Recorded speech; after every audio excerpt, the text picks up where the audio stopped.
What's up guys, Pets Ko Vlogs nga pala. So ngayon may update na tayo sa ating barracks guys. Sinadami na nating ginagawa. So binuksan na natin yung kalahati rito. Dito kasi hanggang dito yan dati. So binuksan na natin hanggang doon. Tapos ito mga aquarium natin. Pinagdidikitan natin ng bago kasi ginamit natin siya nung nag-alaga tayo ng daga. So yung lahat ng silicone sa loob, nginat-ngat ng daga, walang natira. So nilagyan na natin. Inayos natin. So ito na yung ito inayos din natin to ng silicone itong mga to. Tapos ito galing sa bodega ko. As ayan, so ayan, nalipat na natin siyang dating dito. Nandito na sila pero di pa napuno ng aquarium, so lalagyan natin yan ng aquarium. Tapos yan, nandito na yung fighting natin, tinanggal na natin sa loob. Tapos yan yung duct niya natin. Tapos yan ito guys, dapat tong isang to doon to, kaso gagawin pa natin to, tatanggalin natin yan para malinis tingnan, para kung balang araw dyan na rin tayo maglalagay ng ating betta fish, yung mga nakabote-bote. Yan yung pinakaplano dyan, sana mangyari. Hello guys, Pets Ko Vlogs ulit. So ngayon tayo guys, barracks update tayo. Ngayon pala is April 26, 2025. So ngayon, nung last nating update, wala pang mga laman yan. Ito may laman to dapat, kaso naglumot. Nireset ko guys, nilinis ko, nilagyan ko ng ng sabon, sinabon ko yung loob ng kasi sobrang daming lumot, ang pangit tingnan. So ito na yung mga natin, guppies, tuxedo koi, short body, ayan, mayroon na. Tapos ayun, ngayon lang may nanganak yung albino fall red natin. Nandun yung isang anak, yun ayan, itong short body balloon natin, itong dwarf blue panda. Tapos ito yung guys, laman dito, yan, blue dragon snake skin. Dito ko na sila muna nilagay. So ang ganda nito guys, grabing kulay nito, gusto ko to, parang siyang magenta na Tapos ayan, may lagay na rin pero bakante pa, meron palang beta natin, nilagay natin dyan. Tapos meron tayong red cherry shrimp na binili. Ayun, medyo madilim siya. Yan, nasa ilalim. Yan yung mga update natin ngayon, medyo marami-rami din. Tapos ayan, tapos ito wala muna kasi ito para pang grow out talaga to. Tapos ayun, nagawa na natin ng paraan yung ating DAP na culture guys.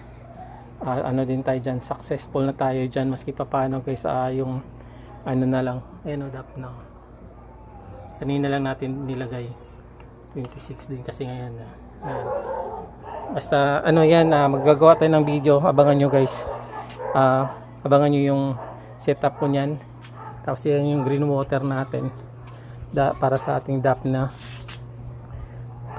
magagawa tayo ng yan guys, content about sa ating DAP na culture tsaka sa green water, kung paano tayo naging successful na ngayon. Dati ang dami nating ginagawa, so hindi makikita kasi nagre-reflect yung yung araw. So takpan lang natin para hindi lamukin. Tapos ito din guys, successful na rin to. Magpa 5 days na Lunes, Sabado ngayon. So 5 days na. Yan guys, ayun tawag dito yung chubby facts.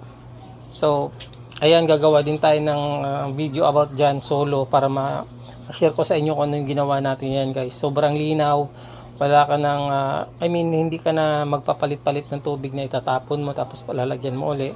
Hindi na ganun sistema natin. Meron tayong ipapaliwanag sa inyo kung ano yung ginawa natin dyan. Basta guys, maganda yan, sobrang dami. Sobrang healthy ng ating dyan, chubby dyan. Tapos mayroon pa yung DAP na guys nakasama. Accidentally nalagyan natin, tapos dumami din sila.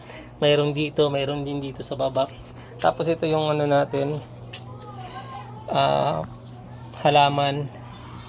Tapos medyo sorry hindi talaga pala, kailangan may So yan, isi-share ko rin sa inyo yan.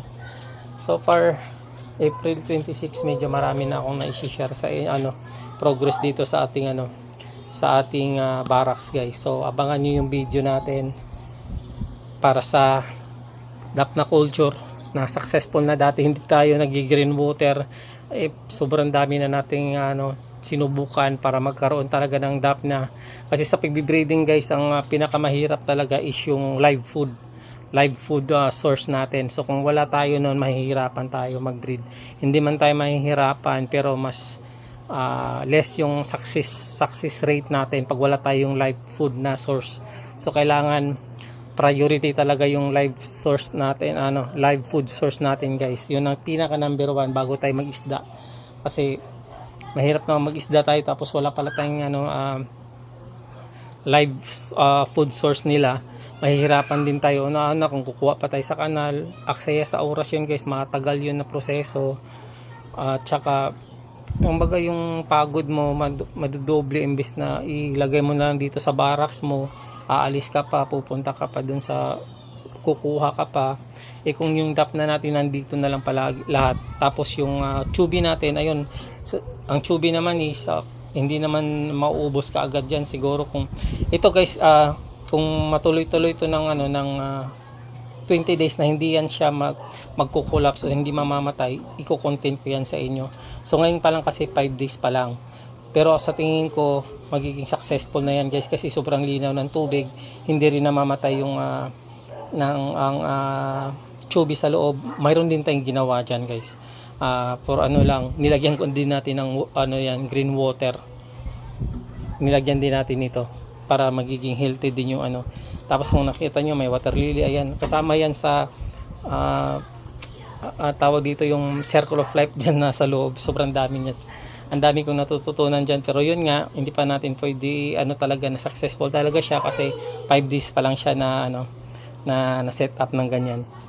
So ayan, kung may tanong kayo or may suggestion kayo sa ating barracks guys, please comment tayo dyan sa baba. Para talaga so far guys, ito yung pinaka gusto kong isda dito sa natin. Ganda ng kulay. Tapos ito tuxedo koi, gusto ko rin to. Ganda ng kulay din ito guys. Maraming salamat sa panonood. Petsko Vlogs nga pala. Kung hindi pa kayo nakapag-subscribe sa aking channel, please subscribe Petsko Vlogs para ma-update kayo sa ating mga ginagawa dito sa ating barak. Salamat!